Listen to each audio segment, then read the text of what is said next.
Pucelle. Pucelle. Une BD d'une autrice qui s'appelle Florence Dupré-Latour. En fait, elle a commencé à faire une série de BD autobiographiques. Donc c'est le premier volume, le deuxième n'existe pas encore. Et en fait, on va découvrir son enfance.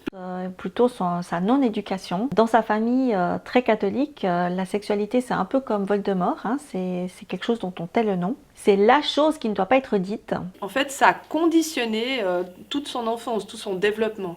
Ce qui est très intéressant, c'est qu'elle a une sœur jumelle qui ne se développe pas du tout comme elle. Donc en fait, elles deviennent très très différentes l'une de l'autre. Pour moi, ce qui est fort dans cette BD, c'est que l'autrice, elle arrive parfaitement à nous faire ressentir le malaise qu'elle a ressenti, elle, durant son enfance.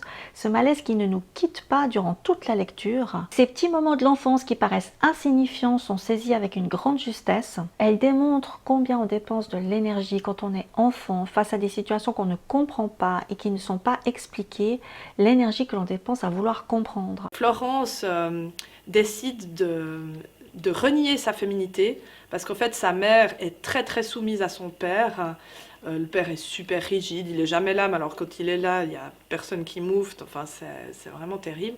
Et puis elle se dit, ok, bah super, les femmes sont soumises, les femmes n'ont rien le droit de dire, voilà, elles sont inférieures, donc c'est nul d'être une femme, d'être une fille. Donc elle va décider de renier sa féminité, et puis on voit un petit peu l'évolution, donc c'est vraiment depuis son tout jeune âge jusqu'à... ça s'arrête à peu près à l'adolescence. On suit une petite fille rebelle qui a un goût immense pour la liberté, qui est audacieuse, mais qui est souvent face à des situations frustrantes et cette frustration se transforme en violence.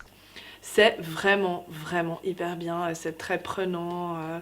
Ça finit évidemment sur un cliffhanger, ça je déteste parce qu'on n'a pas la suite et on a tellement envie de lire la suite, mais c'est un super énorme giga gros coup de cœur, vraiment vraiment vraiment. Moi j'ai adoré ça, c'est vraiment le coup de cœur de l'année, quoi.